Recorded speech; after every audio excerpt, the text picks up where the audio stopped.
Okay, so this is day 3 of my video blog about the EYC trip to England. Today was a really incredible day. Today we worked with the youth groups that Stephen runs, and it was an eye-opening experience. It's interesting to be involved in the way that religious life works in this area in England. Some of the youth in the youth group were behaved really badly. It was like nothing I've ever experienced at a church group before. It was really hard, and these people have to work extra hard because some of the kids just don't behave right when they come to church groups. I've never seen anything like it.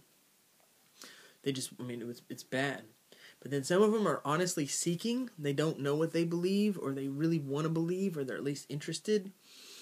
And most of the youth fall into one of those two categories. There are some people who really do have a faith in Jesus Christ and have a relationship with God and through the church, but they're in the minority. Most of the kids who come, the vast majority, either don't really want to be there at all except for to play games, or about half of them are interested but haven't made a commitment or aren't interested in making a commitment yet. And I had this one experience, and the youth got to get up and do testimonies. The youth and young adults did.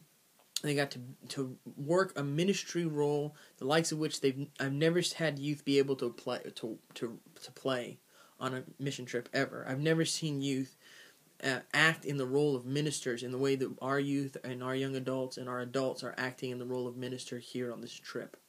And it's been amazing. And they did such a great job. They really had opportunities to connect and reach out. They got some tough questions. They got to respond to those tough questions. And they got to speak truth into so many people's lives. And one of them in particular really connected with this young lady. And then I came in and I kind of got involved myself. And despite one little misunderstanding which got cleared up with one of the other leaders, I got to really tell her my story. I got to tell everybody my story because I did my testimony too, and it went really well. But she was a person who was saying she wants to believe in God, but she just doesn't.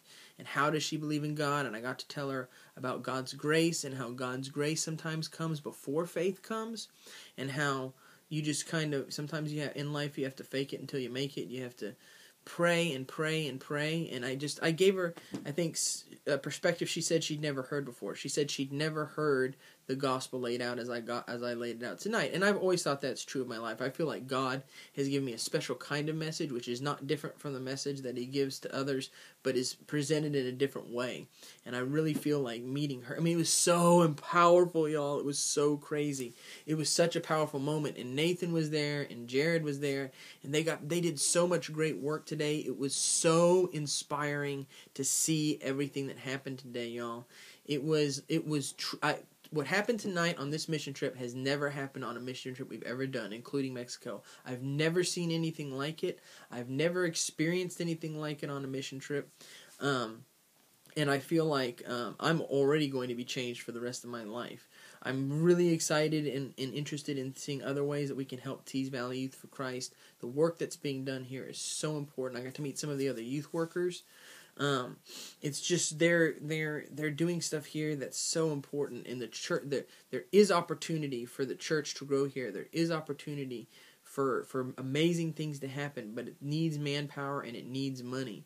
And us coming and providing manpower for a week, already I can see differences it's making. But what they really need is long-term missionaries, and what I think they want to cultivate is long-term missionaries and some of the ones who come. The short-term missions are important, but the long-term missionaries are really important, and so is money. I'm planning on continuing to try to think about ways that we can help people who are doing the work here, and I just cannot say strongly enough. This was one of the greatest days I've ever had on a mission trip. And I think that was true for a lot of for everybody else too. It's just going great out here so far, y'all. I'm so glad we did this trip.